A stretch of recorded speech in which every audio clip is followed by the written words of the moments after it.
All right, guys. Today is July 22nd. Beautiful day where I'm at. Um, I'm your host Brock Alkire. Co-host Zach is here. Hello? And we are talking some sports. We got some sports news all around. And first, we're going to talk about. This isn't basically news that's been recent, but Patrick Mahomes is aiding contract to um, his defensive tackle Chris Jones, and he publicly announced that Patrick Mahomes aided his $85 million deal, and this has been going on for a while now. Especially like Tom Brady has aided deals while he was on the Patriots and stuff. But yeah, what's your thoughts on this? Done it a couple times too. Yeah. Um, and I think it's just good for the team, like if it's going to help out your team with a guy on your team that's really good, you want to help out in that as much as you can, and you don't want to make it so that he has to lose a couple bucks because your contract's ridiculous. So, but yeah, this isn't really recent news at all, and this has happened a couple times before in the past. But yeah, Patrick Mahomes aided his deal. And more NFL news is that the NFL has scrapped the preseason, and I'm wondering what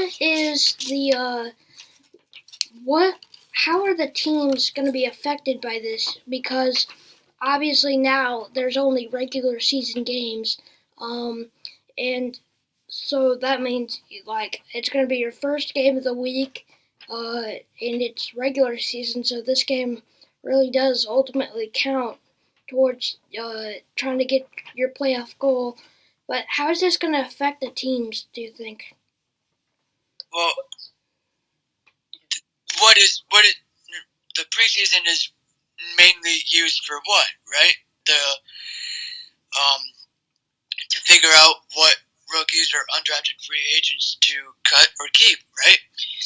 So when you throw out the entire preseason, it makes it hard for the players, the drafted and undrafted free agents or rookies, whatever you want to call them, to it makes them hard to earn a spot on the roster. So what I mean, I think what players normally, especially the veterans like Aaron Rodgers and Drew Brees and Tom Brady, want to do with the preseason altogether is just get rid of it, right? And I can see them doing that down the road. Mm-hmm. But for right now, it makes it hard for the rookies and undrafted to get a spot because that's what the preseason is for. Plus, no matter what players say, that, oh, we don't need preseason, they do. Because when you watch the first couple games of the season, the first 3 games of the season, they suck. Mm-hmm. So they need preseason more than they realize. But I can see where their players are coming from, especially the veterans. But if you throw in the mix of the Kyler Murrays, the Lamar Jacksons, the Derrick Henry, or not the Derrick Henrys, but the Saquon Barkleys or Daniel Jones of the league, they need those preseason games to kind of get warmed up, kind of get their mechanics going, get their juices flowing a little bit, get their tank going. So I think, in my opinion, it'll hurt the rookies and the undrafted class this year it won't. I don't think it will affect the veterans that much because I think what they've done throughout the off season, throughout the summer, or through entire quarantine, is work out, get better, get stronger, and kind of get their keep that stamina that they need throughout the season. So I think the veterans will be okay, but I think the rookies and the undrafted will be hurt by this. I'm completely with you on that. Because I think also what I'm thinking is for example, the coaches, the offensive coordinators and the defensive coordinators, they want to know what they are working with in games, because when you add in these new players and stuff, they have to adapt to what the team wants to do. Um, Obviously, it would be hard for a guy that was on a team with a completely different defensive scheme, and now you're on this team, but there's no preseason games to work this out and stuff. So now it's all coming down to the training camp to make sure that you know what the defense is, and also especially for the rookies and the per se like the seventh round draft picks. They're fighting for a spot on the roster and stuff, and usually preseason was all about that. That was their time to figure something out with trying to get on the team, and now we don't have that. So now they're just having to be in the training camp and stuff, and hopefully they get a spot. Um, it's going to be difficult for the coaches too to think about who they want to keep on this team, even though they haven't seen them play live action football. And I think what the coaches will do is kind of what they would do, or what they could do, and probably what they will do, is go through their college football tapes, or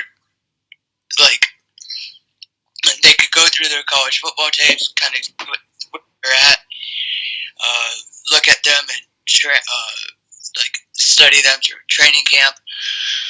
And if they keep the schedule, because I think September 22nd is where or September 15th is when they have to cut players. So before that time, they have to really study the tape of their college football career. They have to train them during training camp to get them where they think they want to be, or where they need to be, and make a decision by then. Or if the NFL says we're going to just do away with cutting in September, we're going to make it have the first 3 games of the season be kind of tryouts for the rookies. They could do that too. I don't think that will happen, but that would be a little bit nicer to do for them. But I don't think they will do that. But it's a chance. I'm not completely denying that, because I don't know. I'm not an NFL insider. Yeah. Although that would be nice, but I'm not. So I don't have a say in what they're gonna do. But that's what I would do. Have the first 3 quarters of the first 2 games be tryouts for the rookies. That's also something it's kind of hard to. Unfortunately, I think this is happening. You just have to look at their college football highlights and their tapes. But again, college football versus the NFL, it's a whole different type of standpoint because of talent level, especially.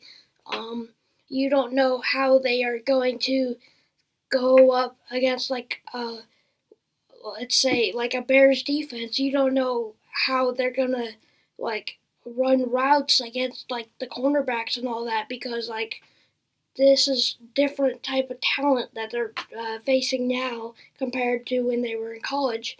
But I will say, unfortunately, this is what is gonna have to happen because uh, now there's no preseason to figure out everything.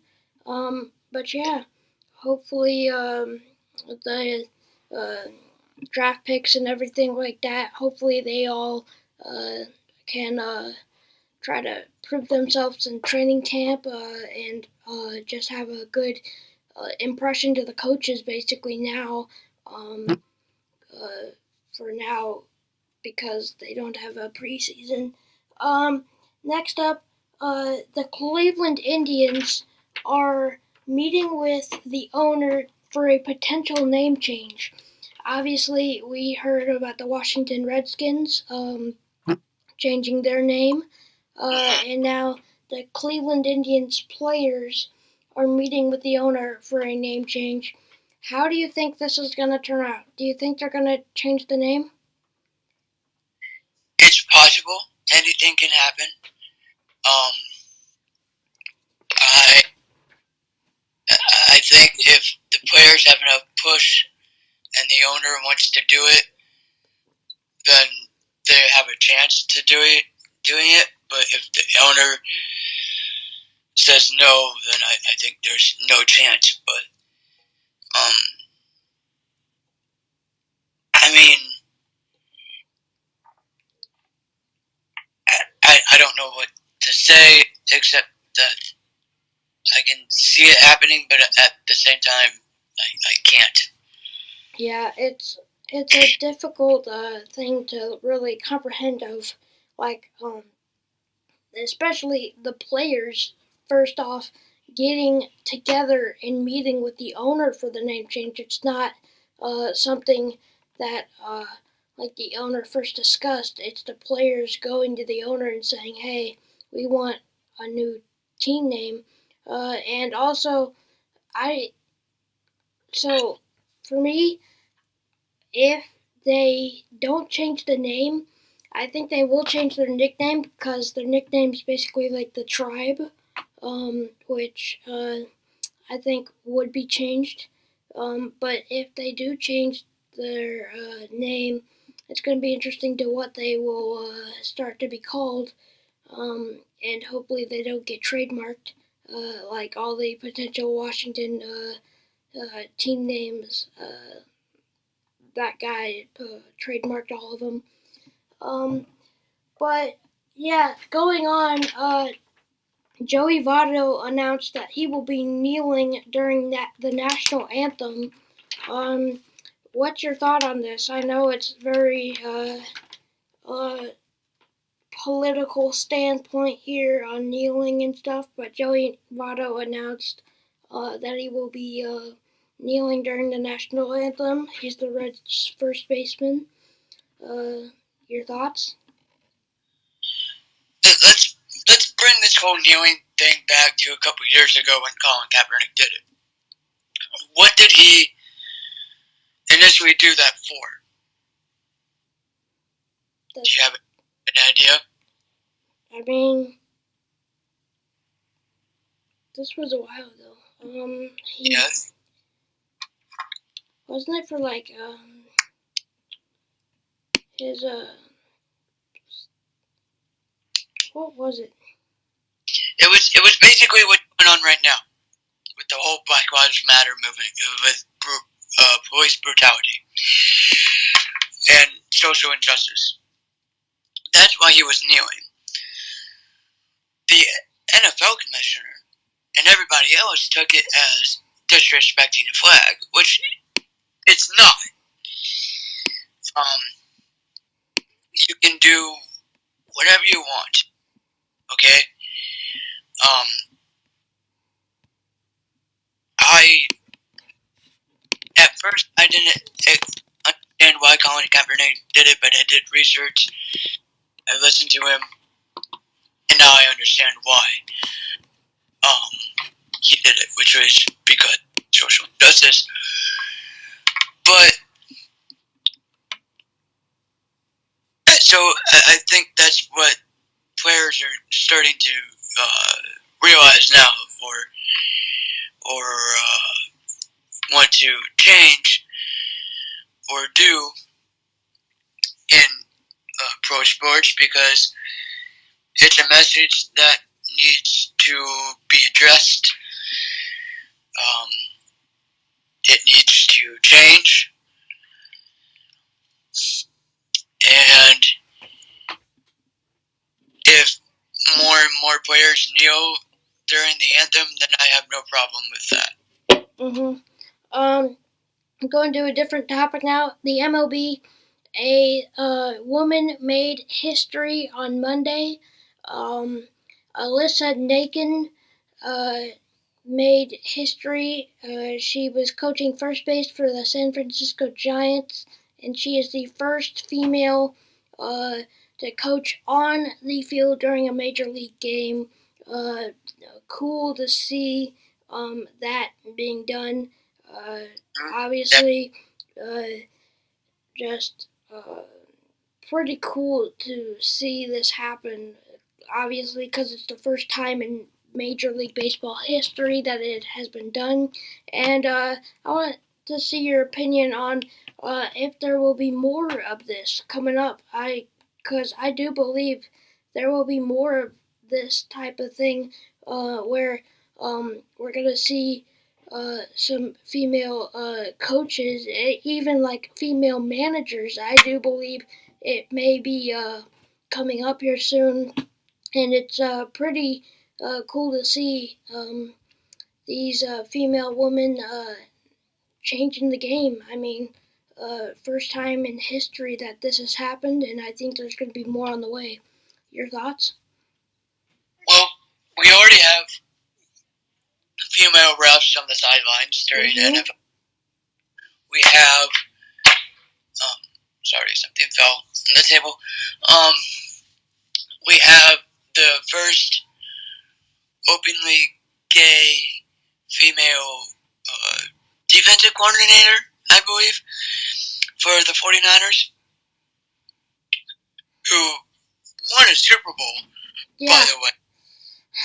Or not, or lost in the Super Bowl, but went to the Super Bowl. Went to the Super Bowl, yeah. Yes. And, which is fantastic.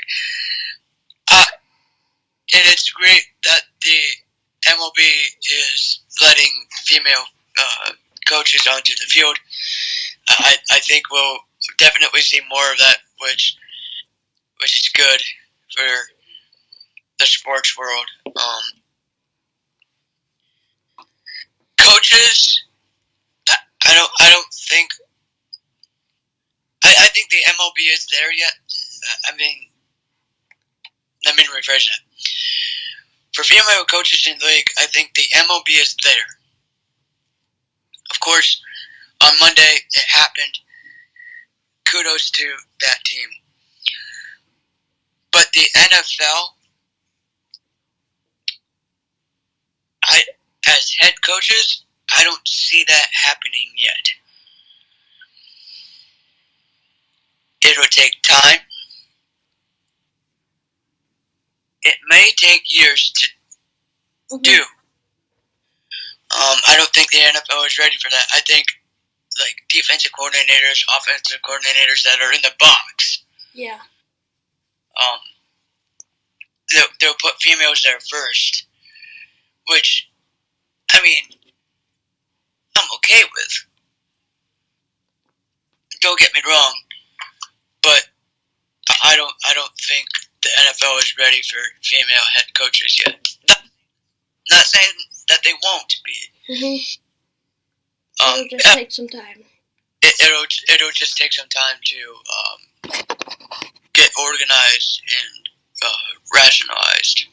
And I also think like this is really changing the way like for younger females out there, they're seeing this and stuff. I think it's gonna inspire more woman to start to do this because like they're following obviously for this coach she couldn't follow anybody's footsteps really because she was the first one to do it but I think she's going to be inspiring a lot of females out there that they can be a baseball coach or a football coach or a basketball coach. I mean, but yeah, it's really cool to see that she's starting to be a coach, and I think it'll lead some female to try to uh, be a coach as well down the line.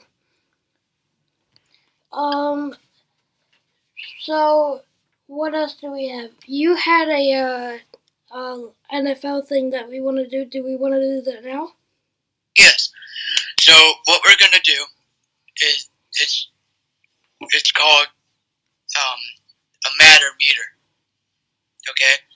So you're gonna rank from 1 to 10 on how much these NFL teams need NFL preseason to kind of work things out instead of just training camp. So we'll go through all 32 teams. You and I are gonna both rank them from 1 to 10 on how much they need a preseason. Starting off with the New England Patriots. You can go first. Okay. I'll give this a 5. The reason for me giving them a 5 is, and it would have been much lower if Tom Brady had stayed with the Patriots. But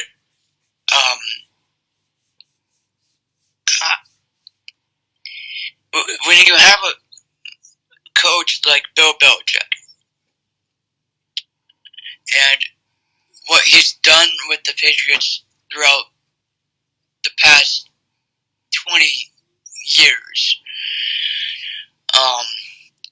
with the team,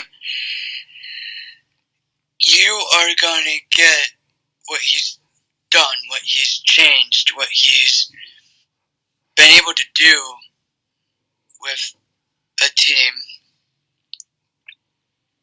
for all these years this year, right? Nothing's going to change that. Nothing's going to change his game planning. But when you throw in Cam Newton, who is signed on for a 1-year deal, whose health is not known to the team yet, you don't know what he's going to do until training camp, right? Yeah. So I think with the preseason would have helped Cam get used to the offense, used to the playbook, because he wasn't there during team Zoom meetings throughout the summer. So I'd give the Patriots a 5 because of what Bill Belichick has done with the Patriots in the past and how well he is in game planning and stuff. What about you, Brock? Hold on, my phone is blacking out. It has a black screen. There we go. So, I would say that, I would say like a 6 because, their offense has I would say completely changed.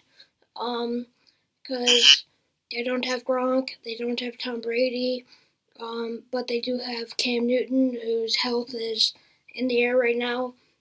I would say preseason would have been nice for them to find out what their offense could produce. I mean, when you look at it, obviously when you don't have Tom Brady or Rob Gronkowski, things are going to change. And obviously, I think the coaches would believe, like, they would want to see what their team could do with all these drastic changes that went on in the off season. But yeah, I'd give them like a 6 or a 7. Moving on to number 2 here is the Tampa Bay Buccaneers. For me, I'd give this team a 4 or a 3 because they're all veteran players. You've got Mike Evans, you've got Rob Gronkowski, you've got Tom Brady, you've got Peyton Barber, you've got O.J. Howard or Cameron Brate, either one of those other tight ends. So you have these mix of veterans who already know how to play the game. Plus, you have Bruce Arians, who's a well-known coach, who's a very good coach. So I don't think their preparation for the season would be tarnished because there's no preseason. I think they're going to be good. Now, does that mean that they're going to win all their games going, like, running into the season? No. There's going to be chemistry that they need to work out for the first 3 weeks. But I think the Tampa Bay Buccaneers are going to hit the ground running and be somewhat productive without a preseason. What about you, Brock? I would say I'd give this team like a 3 because I think when you look at what their team has now, obviously they have Tom Brady. Like, when you have Tom Brady, I think you would assume your team is going to be somewhat good just because of what Tom Brady brings to the table and, like, especially what his options are. I mean, look at it. He has Mike Evans. He has all these guys that are just really, really good. I think Tom Brady and all the coaches and stuff, they're going to find a way to easily start to do what they were planning on doing. And I don't think preseason would have really meant a whole lot to them because I just believed that they were going to easily start to find a median to what they were going to run and stuff, and I think it's going to be smooth cruising on for them. Now, for number 3 here, I have the Indianapolis Colts, and I'd give them about a 7 because you have so many new pieces on that team, defensively and offensively, that this team will need more than 3 weeks to kind of get going. Not saying that they will not hit the ground running. They'll hit the ground running because they have veterans. They've signed veterans like Xavier Rhodes, DeForest Buckner, Philip Rivers, and they have good veteran players like T.Y. Hilton and Darius Leonard and Justin Houston, who have and Philip Rivers, obviously, who have played the game for for so long that they know what they're going to do. They know what their prep work is going to look like through training camp. But it would still be nice to have that chemistry built up on defense on both sides of the ball. So that's where I'm at with the Colts here. For me, I would have like a 9. They have a lot of different, like their roster was, I would say a lot of mixed up now. They have a lot of new pieces that they have to figure out, and it's just going to take some time for them to know like how to run things with all their new pieces that they have. And once they find that out, I think they'll be in a good spot to succeed. But yeah, I think they needed preseason pretty big time just because of all the new pieces that they got. What about the Cleveland Browns? Ooh, Cleveland Browns. I would say a 9. Okay. Cause it's kind of hard for the Cleveland Browns, cause obviously, it's kind of like I don't know about this one. I just feel like they need some work, and I think they for preseason games. I think they would have needed it, just because of what they. I wouldn't say what they have, but how the team would perform. You need to know how how good your offense is, how good your defense actually is. I think for that, I think they would know what what this offense could produce and what your defense can produce. But yeah, it's kind of hard to think of what it really is. What do you think? I would give this team, the Cleveland Browns, a 10 because every week you don't know what Baker you're gonna get, right? You're not gonna you don't know if you're gonna get the Baker that's gonna throw 5 touchdowns and rush for 3, or are you gonna get a Baker Mayfield that's throwing 2 interceptions,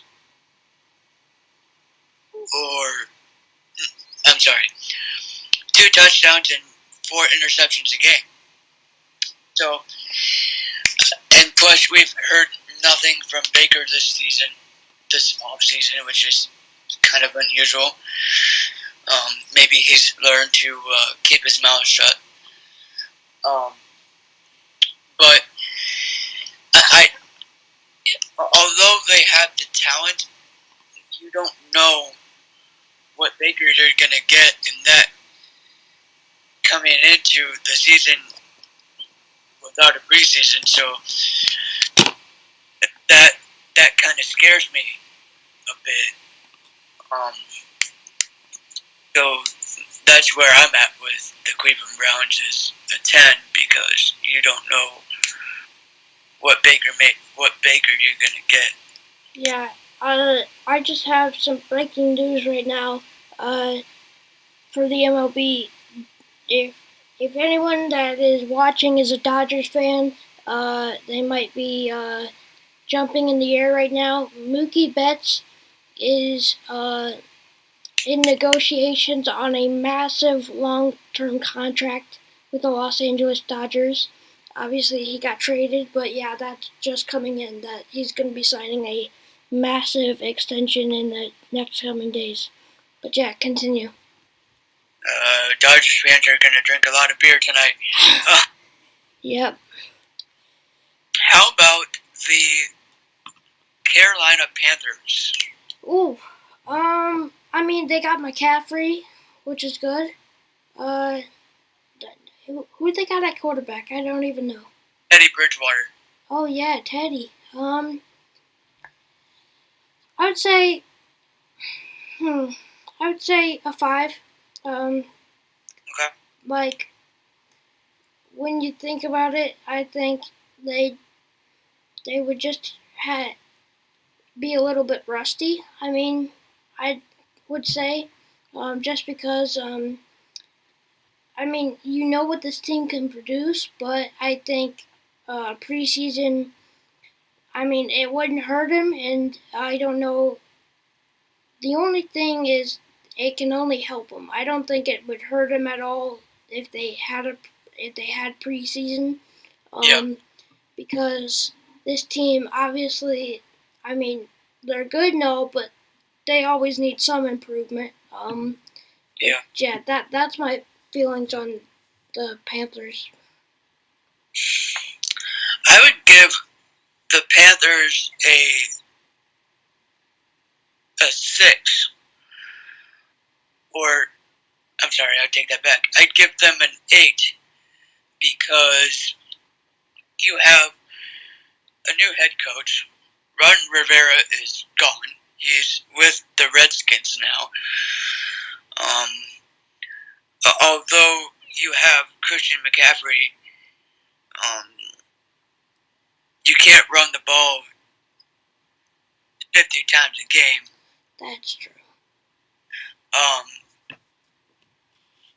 You got to pass the ball a little bit. I'd say this team will be hurt by no preseason because of just because you have a first-year head coach on that team. He doesn't know everybody. He doesn't know the system. He doesn't know the atmosphere of the players yet. And you got a new quarterback in Teddy Bridgewater. So the whole offense, besides Christian McCaffrey, DJ Moore, and Chris Hogan, and Corey Lattimore, you don't know how Teddy's going to produce yet on that offense with that type of scheme. I mean, he's like Cam Newton in a way. They still keep that offense that they had from Cam, but you don't know how he's going to react to. Yeah. So that's kind of hard for me to kind of go on without seeing how well they do in the preseason. How about the name changers themselves, the Washington Redskins? Yeah. That 11. Above the scale, huh? Yeah. They need a lot of work. I mean, you got a lot of new pieces and some staying the same, but you just don't know what. I mean, obviously they have their new coach Ron Rivera, but you don't know how this team is gonna perform because you got new guys, you got the same guys, but you don't know what this team can produce, what will happen with them. Obviously, I think they'll be a little bit rusty, but Yeah, obviously you still got to know what your team can produce, and how Ron Rivera can try to get at least a little bit of an edge when it goes to the team of like where they're at, like progress wise. I would say. What about you? I'm gonna go above the scale here and give them a 12.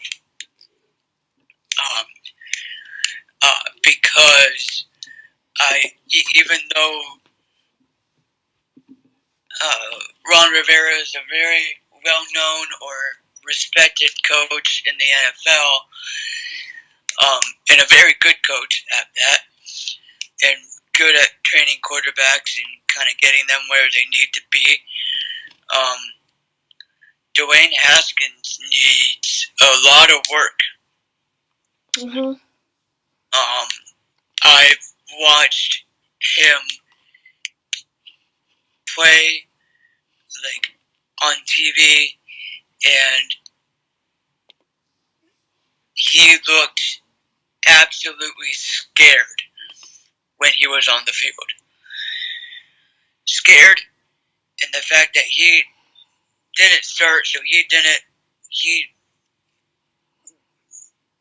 know how the offensive worked. And plus, the Redskins, I don't know if they've done anything to improve the offensive line, but they just have such a bad offensive line that I can't see them protecting Haskins more than 3 minutes, and that doesn't give him enough time to read the field and find an open receiver. So I think that line is going to need a lot of work. Haskins will need a lot of work in his mechanics and his accuracy and his mental preparedness. I'm not bashing Rivera and saying that he can't fix those things in the time that they have, but they needed a preseason to kind of help them out there in those areas. Moving on to the Kansas City Chiefs, I'd give them a 2, just because of how well they did last year, how far they got. Andy Reid is a wonderful coach. Patrick Mahomes is a beast. Tyreek Hill is an absolute beast. Sammy Watkins is a absolute beast. McCoy, Williams, they're all veterans at this point, so I don't think they would need a preseason to get hit the ground running. They've already hit the ground running, and there's no sign of stopping with that. What do you think? I mean, I'd say a 1, just because I mean, you would always want a little bit of some time just to uh, get back into the flow of things, but the Chiefs obviously will be fine. They have about everything that they really need to be a Super Bowl contender, and obviously they can repeat being a Super Bowl champion. They have the talent, they have basically all their players back, and I don't think there's any need for a preseason for this team because of how good they are and how many weapons they have on their roster. When you look at it, talent wise and everything, but yeah, this team basically doesn't need that preseason work. But obviously, you would want the reason why the 1 is just because you know you'll just get that jitters out. I mean, that anxiousness of getting back onto the field. and making sure everything is just like it was, but obviously they don't really need it. But yeah, that's my thing about it. Alright, moving on to the New York Giants. 9, I would say. They need work. The Giants, I mean, they got their quarterback Daniel Jones in there, but yeah, they still need some work. They need to find some things out. I would say, for what they have right now, expectations aren't that high for them, but I do believe when you look at it from their standpoint, you would always need some preseason games to find out what is wrong with this team and like what they need to do in order to get that second edge and try to get somebody on that team that'll take them to the top. But yeah, they definitely need it. I would put this team, the New York Giants, at a 9 as well, because although Daniel Jones looked good taking over for Eli when Eli was benched a couple games, he still needed some accuracy work and better timing and decision making. So I think the preseason would have helped Daniel with that. Obviously, I think it's another Panther, like a Carolina Panther situation. They have a good running back in Saquon Barkley, but you obviously, again, you can't run the ball 50 times a game. You gotta. I sound like a broken record with this team. With what I'm saying, with what I said with the Panthers, but it's true for both teams. Yeah. You can't run the ball 50 times a game. You gotta pass it, and when you need to pass, you have to have especially with the Giants. I'm not saying Teddy is inaccurate with the Panthers, but with a second-year quarterback like Daniel Jones, you need to have him work on his mechanics and accuracy a bit, and the preseason would have helped him with that. I'm going to say this right now. We know training camp is still happening, and we know that training camp is 2 months now, right? Because it starts at the end of the month and goes through August and until the second weekend of September after Labor Day. So teams obviously have time to get ready, get you working on things. This exercise is just to see how much teams need preseason and not just training camp. So I'm just throwing that out there before we continue and before you judge us on our ratings here. Here's another up in the air team with the Miami Dolphins. I would say 7. They need to make sure Tua is alright and make sure their offense is up to shape. Like make sure they're not any rust, and this team has a lot of new talent on the team, so they just need to figure things out on that team. So I would say they need I'd say a 7 for them, just because of how young this team is, and yeah. I'm gonna go the route of a 9 because although you have a veteran quarterback in Ryan Fitzpatrick, you have a couple veteran wide receivers in Devontae Parker and Ryan Grant, and a very, very well respected head coach. don't know who's going to be the starting quarterback. You don't know if the starting quarterback is going to be Ryan Fitzpatrick or Tua week 1. You don't know if Tua is completely healthy with that hip injury. How he will be able to move in the pocket, if he's able to run, if he needs to run. So there's a lot of up in the air with Tua with this on this team. So that's my reasoning for a 9.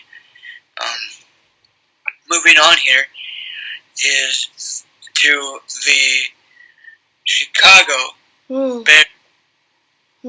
Hold on, I'll be right back. You keep on talking. I'd say with the Chicago Bears, Mitch, you gotta work on your mechanics, buddy. You need to work on your mentality. He needs to work on. He needs to basically work on everything. You need star players on that team to help Mitch Trubisky out. Although they signed Nick Foles to kind of push Mitch Trubisky into being this starter that he was 2 years ago, but that's not ultimately going to help him in the long run. It might break him. So you still need star receivers and a star running back to kind of help Mitch Trubisky, and they need a better offensive line. So I forgot what I gave them the rating. I think I gave them at least a 9 with this team.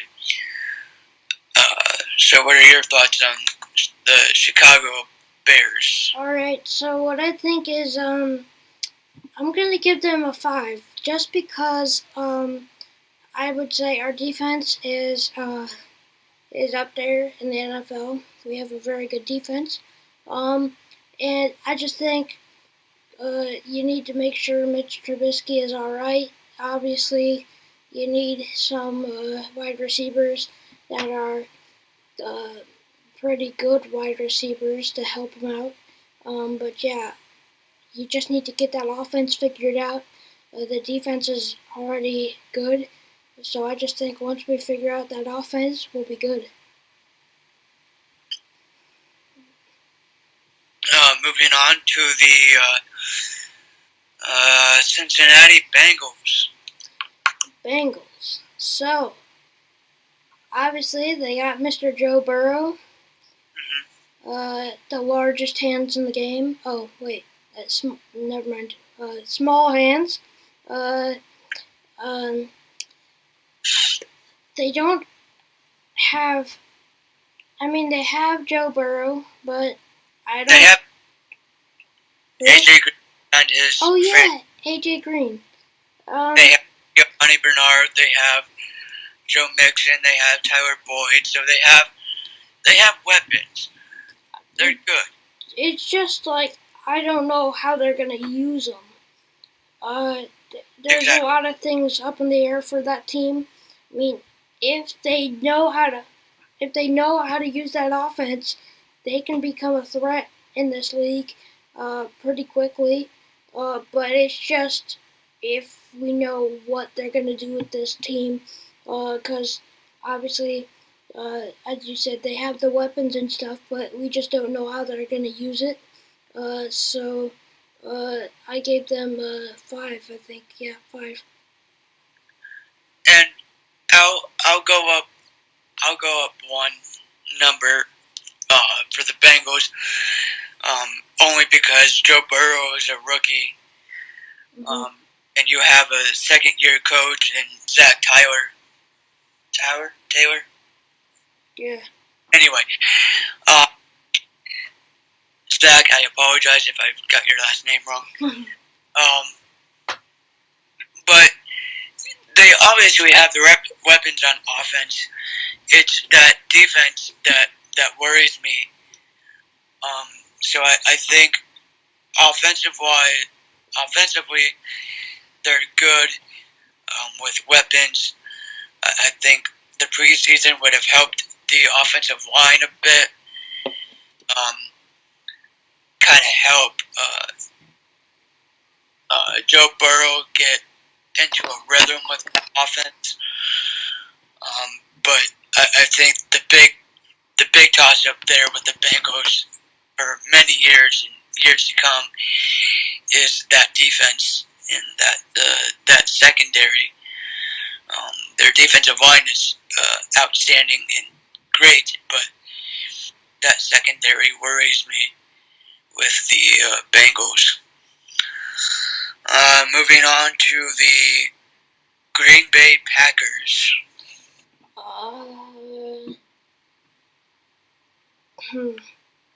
They have Aaron Rodgers.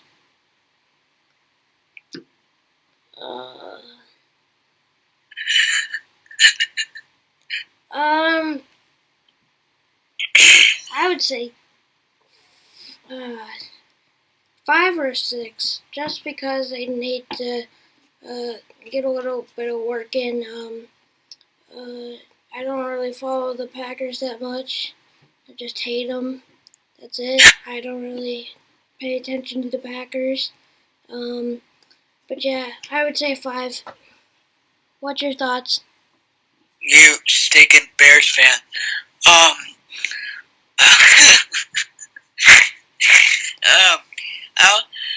I'll give this team a 5.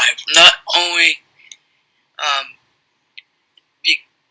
because obviously what Matt LaFleur did last year was fantastic. They have Aaron Jones, they have Aaron Rodgers, they have Devontae Adams. They need more wide receivers. They do need more wide receivers than just Devontae. I'd say that's their biggest weakness right now. Is not enough star receivers on that team. But they're all veterans. They know how the game works. That defense is stacked on its own. They're gonna beat the Bears. Whoa. No worry there. Whoa. So yeah, I give them a 5. That's straight down the middle there. Sorry to all your Bears fans. I object. They're gonna lose to the Packers. Don't listen to this Colts fan. Moving on to America's team. Oh gee. The Dallas Cowboys. They got Dak. They got Ezekiel Elliott. Who's that wide receiver that they have? Amari Cooper. Yeah, Amari Cooper. He's deadly. I would say a 4, just cause. I mean, they got the players. They're pretty good players and stuff. But I mean, it's the Dallas Cowboys, so they're gonna need some work, just cause they're the Dallas Cowboys. And I don't really know, because they have DeMarcus Lawrence on defense. And he's up in the air right now because I heard that he wasn't going to report to training camp. Really? Yeah. Here, let me pull it up. I think that's what it was. You pull it up and I'll do my rating. Okay. I'll give this Cowboys team a 6.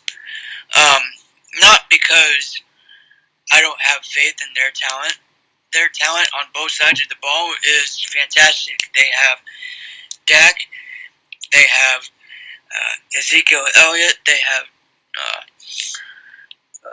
Amari Cooper, Ronaldo Cobb.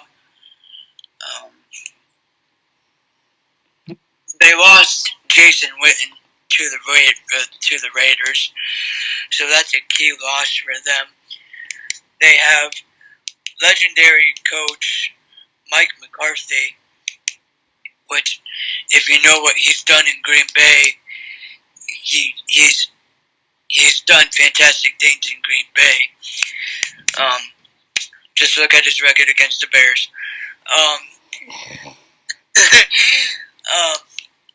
Anyway,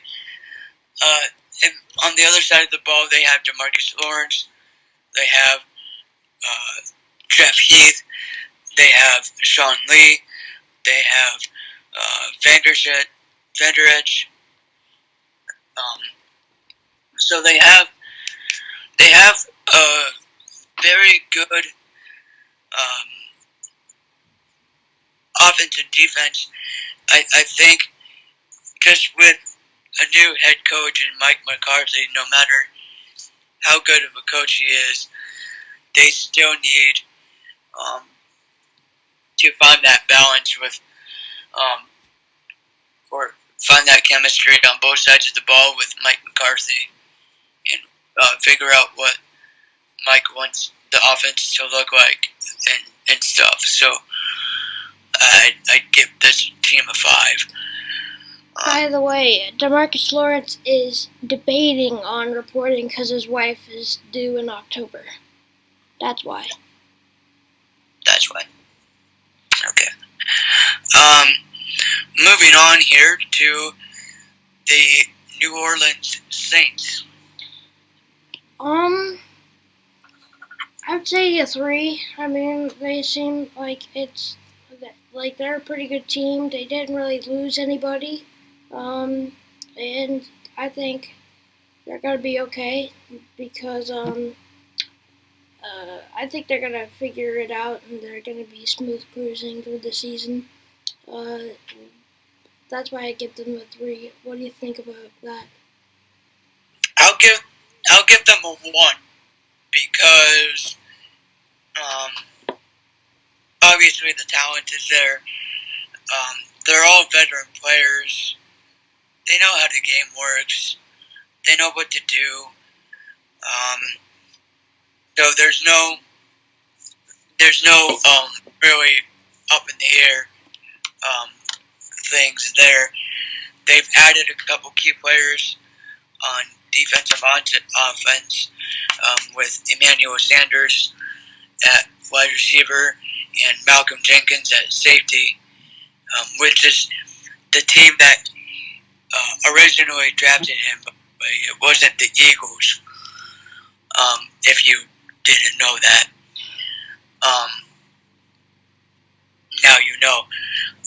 Anyway, that's my reasoning. I give them a 1 because they're all veterans. They know how everything works. Drew Brees is a good guy, good player, and he'll get the ball rolling with this team. Their defense is stacked as well, so yeah. There's no problems on both sides of the ball there, so they'll have a good team. The team that came in second place back in February, the San Francisco 49ers. I mean, I would say like a 4 for this team, just because like I think we're doing pretty good. And I just think like they do need to test things out just to make sure they're okay. But I mean, it's not like a big deal if they wanted to have preseason. I wouldn't think it would hurt them. It would only gain for them. But yeah, I don't really think this team needed it that much. What about you? don't think the San Francisco 49ers need preseason that much at all either. I'd give this team a 3. Although I would say this, they did lose 2 of their best defensive players up front this offseason. And they're both on the Colts now. Funny how that worked out, huh? But at the same time, losing players is common for every team. I don't think losing 2 defensive front guys will hurt them that much because their defense is stacked anyway. So I don't think the 49ers would need that much practice in the preseason anyway. Moving on to the Denver Broncos. I would say 6. They need work, but I don't know if it would be that big of a deal. I mean, they need it, but it's not a red flag. I mean, just looking at the team, I mean, they need it, but they don't need it that badly, per se. What about you? I would give this defensively a 3. Offensively a 10. Yeah. Because they don't really have. They have Philip Lindsay at running back, but I'll say this again: you can't run the ball 50 times a game, and you can't just pass it to him all the time and hoping and crossing your fingers that he makes plays for you. They don't have that many weapons in the slot or on the outside of the ball, and so I don't know who their quarterback is.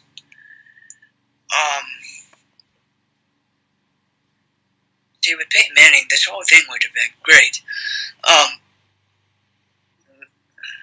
Anyway, that's all together. I'm giving this team a 10 because, although Von Miller and Philip Lindsay can make you plays, that can't be enough. So you need work on the quarterback, whoever that is. You need work on the offensive line. You need star receivers. The defense is stacked. I'll give them that. But the offensive line and the offensive general just needs work badly. Moving on here to the gridiron, the Pittsburgh Steelers. Pittsburgh Steelers, I mean, they, let me think. Let's say a 5. I mean, they need it, but they don't need it. I don't really have an explanation for it. I mean, it's just like that this team, they don't need it, but it would help them, obviously, just to make sure everything's alright with this team. But yeah, what are your thoughts? With the Pittsburgh Steelers, you have Mason Rudolph, you have Big Ben, but I don't see. I know Big Ben saying, "Oh, I'll play 3 more years and then I'm done." Um, even if that's the case, I don't see Rudolph being their number 1 guy after Big Ben. They have to really think about who's coming next in the next 3 years, scout them out, um, and do some planning with that.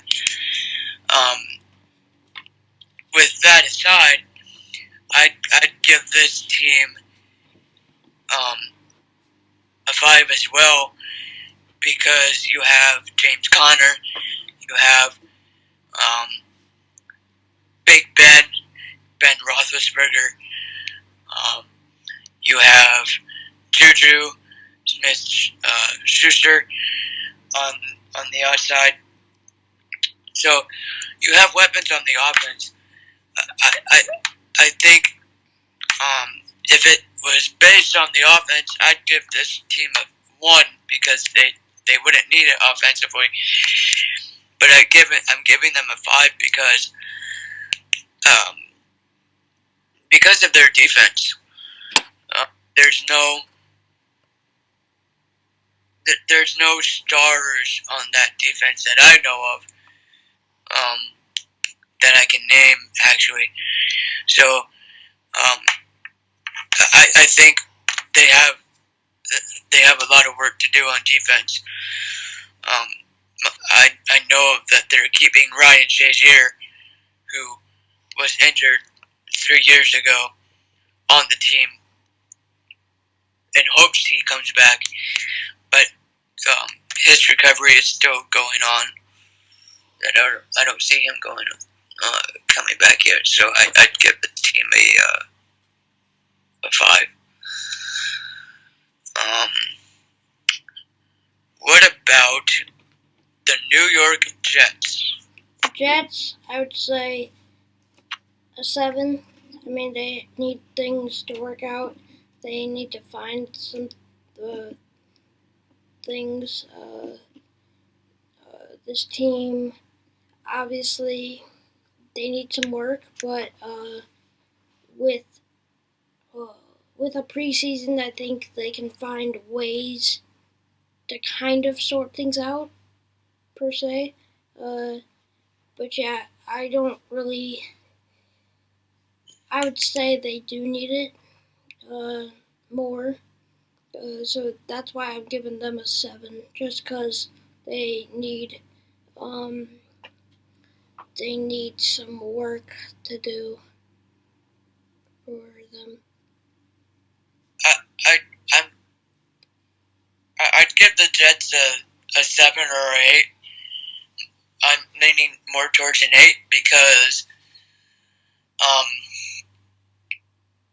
although you have Sam Darnold, Le'Veon Bell, Jamison Crowder, Bryce Powell, I think that's his name,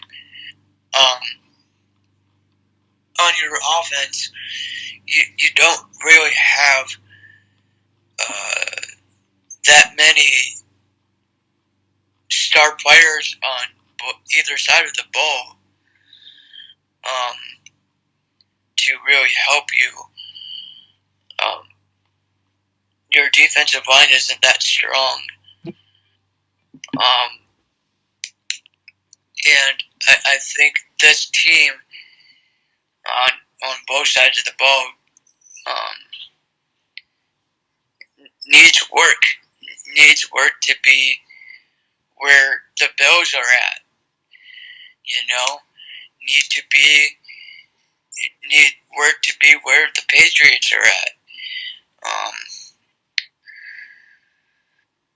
So right now, that's my reasoning for an 8 is just they need a lot of work and see where they're at.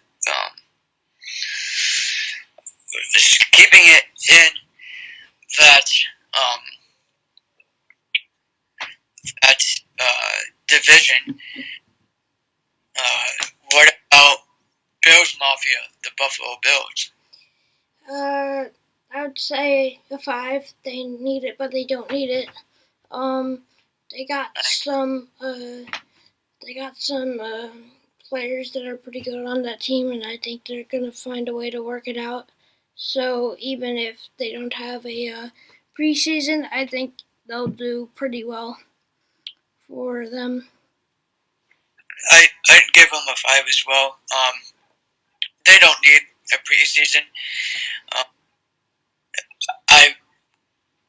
I picked them to win their division this year. Because they're that good. They were that good last year, but unfortunately for them, Tom Brady was still a Patriot. I would give them at least a 4 because of how strong this team is in the division. So yeah. Moving on here to the newly named Las Vegas Raiders. The Raiders, I believe they need, I'd say 6 or 7. They need it just to make sure they find their flow and tempo on this team. Because they have some guys that can help them out, but I think they need a little bit of work there and touch up on a few things. So yeah, I'd say a 6 or 7. I would give them at least a 6. New environment. They left Oakland. They need to get used to that new environment, their new facility, their new stadium. They just need to get comfortable in their new city. It sucks because I think having fans at the stadium would have helped this team kind of do well this season. But if they're not going to have fans at the games, then they're going to suffer very, very badly. So that's why I give them a 6.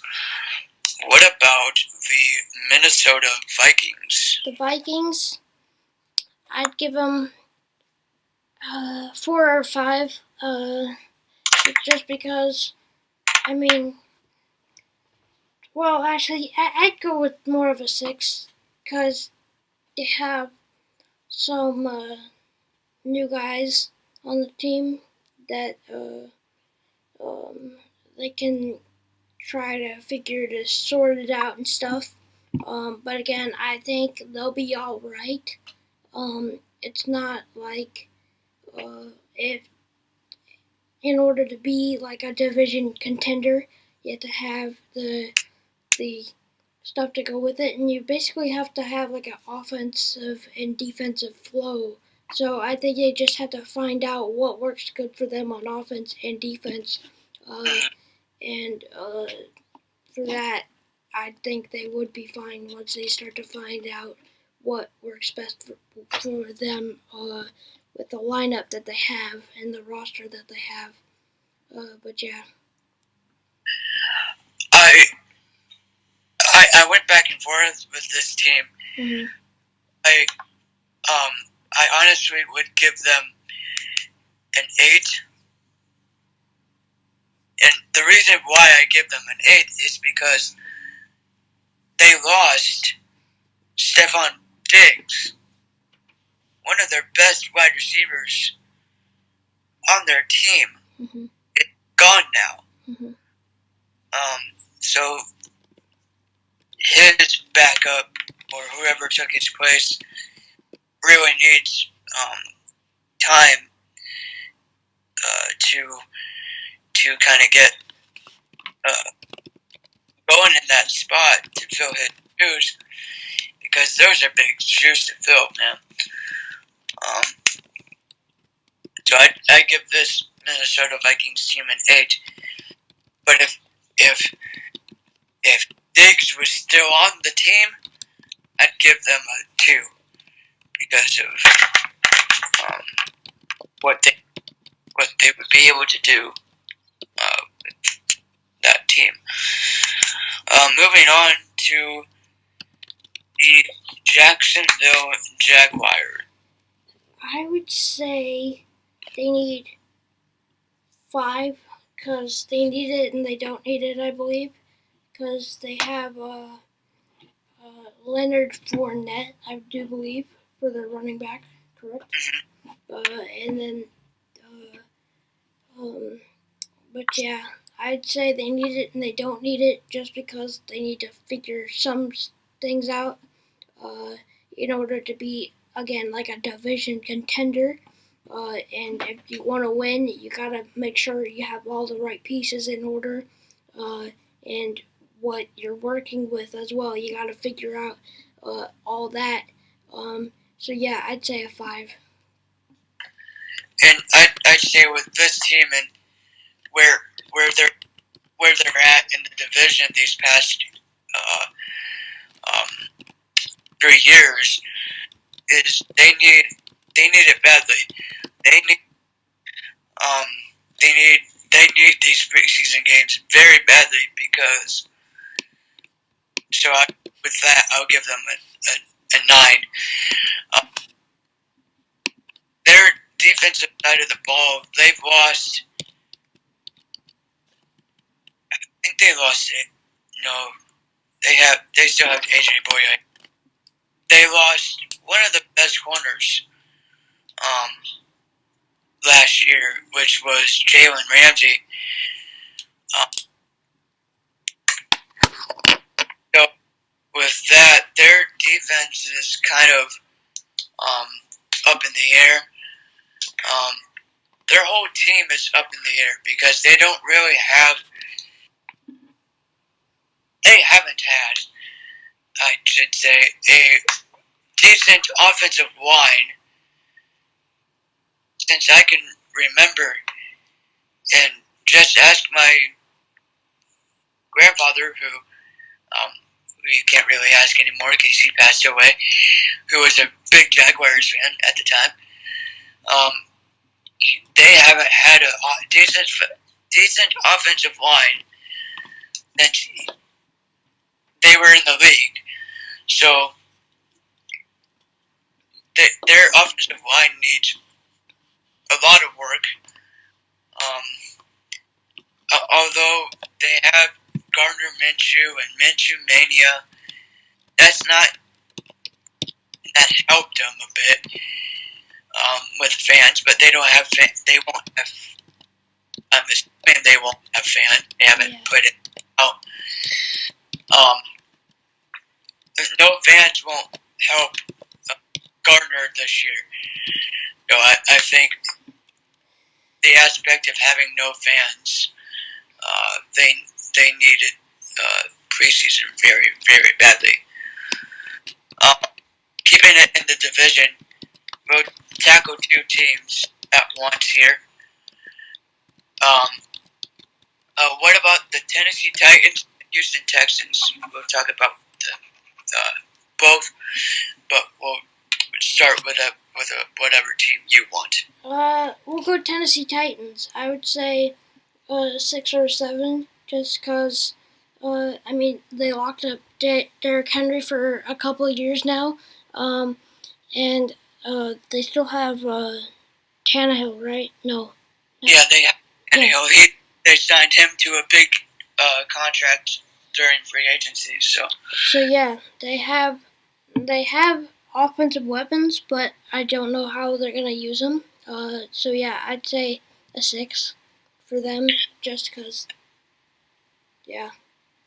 I'd say this. I'll give them the same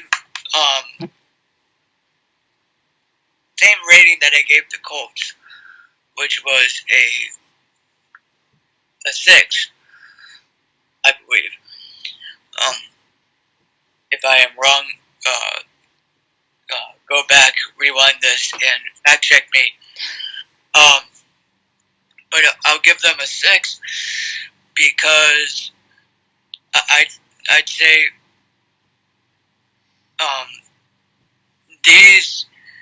the Colts and Titans are the only 3 contenders that I see competing for a number 1 spot at all. So they need work, but at the same time they kind of don't, because I can see them competing with 3 other teams in the division for the number 1 spot, which has always been an ongoing battle between the Colts, Texans, and Titans. So nothing new there, but they still need preseason. I think every team needs preseason. It's just a matter of how stacked your team is and how many veterans there are. Moving on to the Texans, I would give them the same rating, which is a 6 or a 7, only because Bill O'Brien, excuse my French, is a dumbass for away DeAndre Hopkins. If you kept DeAndre Hopkins, it would have been a 1, Brian. But with trading away one of the best wide receivers in the game, and your only weapons now are Kenny Stills and Will Fuller, who gets hurt a lot, or gets hurt a lot. So you don't have that many weapons for Deshaun now. So if Will Fuller is hurt, you're kind of screwed. So yeah, they definitely need it, and they need more weapons. Just in general. Moving on to the Detroit Lions. The Detroit Lions, I'd say 6 or 7. Just because they have an interesting lineup and roster. Like, how do I word this? There just a lot of things to work out, and it's an interesting team. And I think preseason could have helped them a lot for issues that could happen down the road. I do believe, because this team is just a huge question mark to me. And I think preseason would have helped out a lot for what's going to come down the road. I do believe they're going to have a fork in the road at some point during the season, and I think just because you don't have that preseason time, especially like the first couple games are going to be the biggest ones, because one, you're going to know what the team is and what you basically have to figure out and try to get. And two, if you went 1 for 2, your team's 1 and 2, that can be a huge hope chance of not being in the playoffs, just because. Expect the division that you're in with Green Bay, Minnesota, Chicago. Minnesota and Green Bay are the only 2 contenders that the Lions can actually go up against and actually possibly beat for the number one spot or a playoff spot if they do well. Yeah, but that's a whole question point. How is this team going to compete against the division rivals, especially during those big games with the Packers and the Vikings? It's going to be interesting to how they are going to come up against like the Packers and stuff. Like that's going to be the huge question point at this point. I would say. Just how do you compete during those big games when they mean everything, like a playoff spot? Even when you're 8-7, you can't lose. Otherwise, or you're 7-8, you can't lose because you'll be out of the playoffs. 8-8, you might get a wild card spot, and you're playing against the Packers or something. That's like a huge game, and you just have to make sure that you're prepared for that because every game matters. Definitely. I'd give this team, in my perspective, an 8 because although when you look back at Matthew Stafford last year, the games that he played, he was an absolute beast. He did well. Like, I don't get why he got so much crap last season because he played well.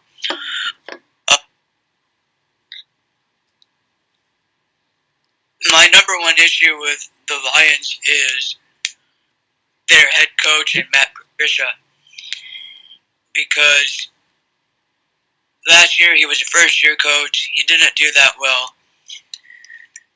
I'd say Matt Patricia is their biggest problem right now, because he's still trying to figure out what he wants to do with the offense and defense. And from what Darius Slay, who is now on the Eagles, has said, that his locker room environment isn't the best. So I don't know how players will actually do for him if they want to play good for him at all. You know. So that's my number one concern with the Detroit Lions. Another up in the air team is the LA Chargers. Yeah, they're an up in the air team. I'd give them a 7. Just because you don't know how they're going to play and how they're going to turn out here. It's going to be a tough first few games for them because they got to figure out how their defense is going to step up. And yeah, what do you think about it? I'd say with Philip Rivers leaving, I would give this team a 10 because Tyrod Taylor hasn't played in years. So you don't know how he's going to adjust to the offense. So with that aspect, I give this team a 10. Moving on to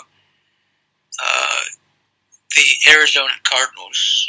The Arizona Cardinals, I would say a 7 because they have a very young team with their quarterback. And yeah, they have some things to prove to everyone. And it's going to be an interesting season for the Cardinals, and how they perform is still unknown. But yeah, they just have to prove that to basically the entire world that they are going to be contenders here for the next couple of years. Yep, I agree. You took what I was going to say right out of my mouth. Moving on to the Baltimore Ravens. I would say 2, just because I mean they have Lamar Jackson, who's an absolute beast, and I don't really see why preseason is needed for the Ravens just because of how their team was doing last year and how their roster is right now and what they have to work with. I don't see why preseason would be needed for this team. What about you?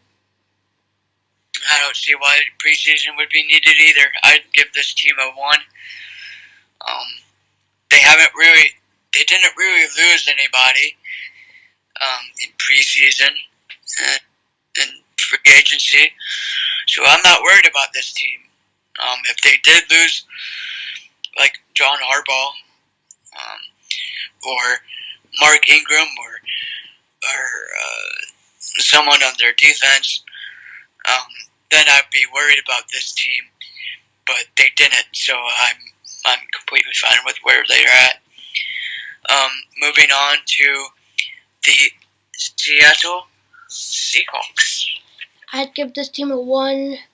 They have Russell Wilson, and basically, when you have a quarterback that who has been lighting it up, MVP caliber and MVP as well in the past couple of years, I would say a 1 just because of how this team has performed last year and how they basically didn't lose anybody. If they did, it wasn't anything big, I would say. But yeah, what do you think? Who are we talking about? The Seahawks. Oh, yeah. Okay. I'm sorry. I completely blanked.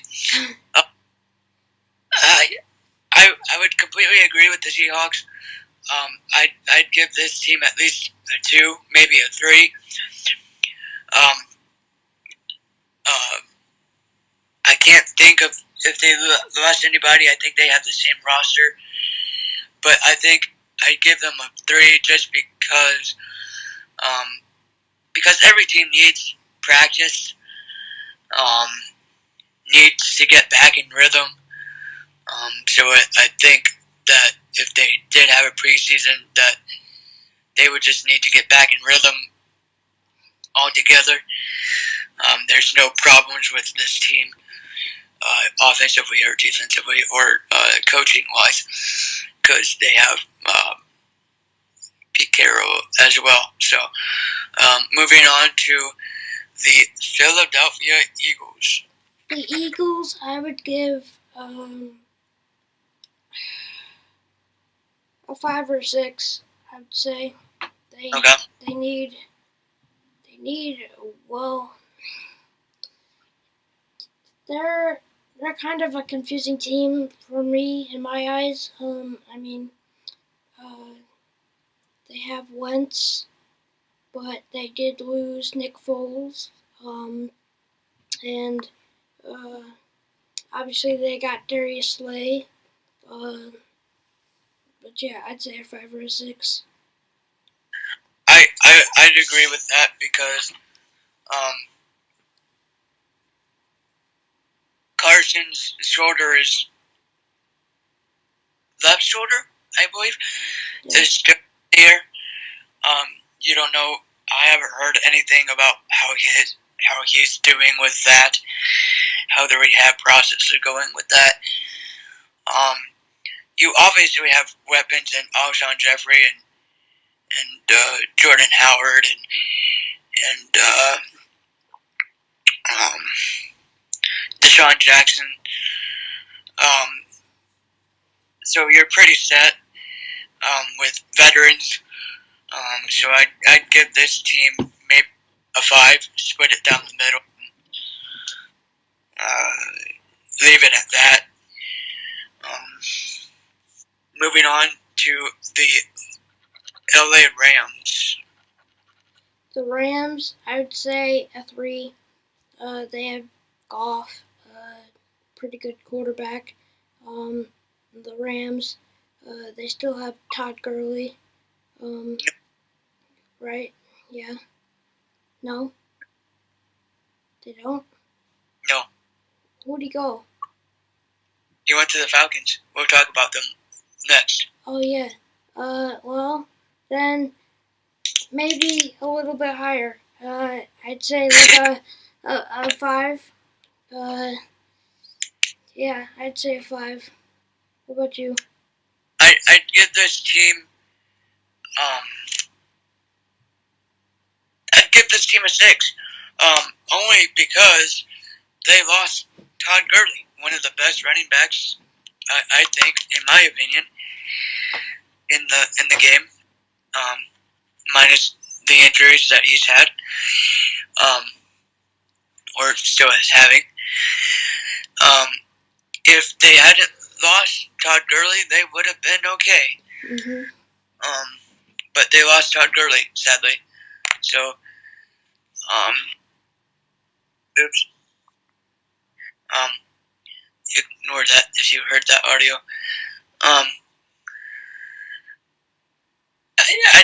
I give them a 6.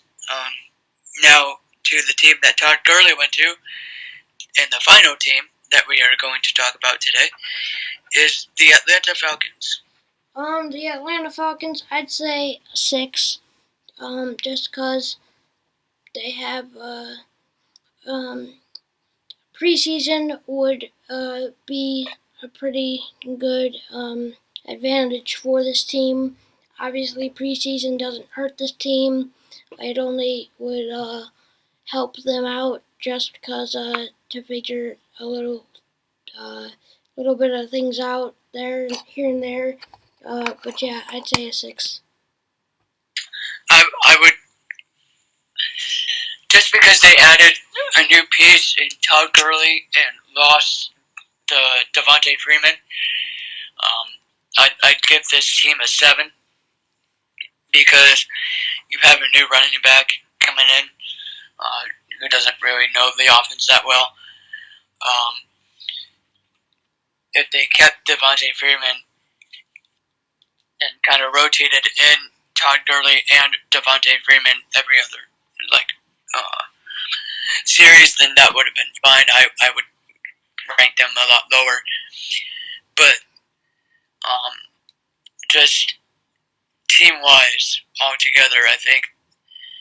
And the way they started out last year was kind of iffy.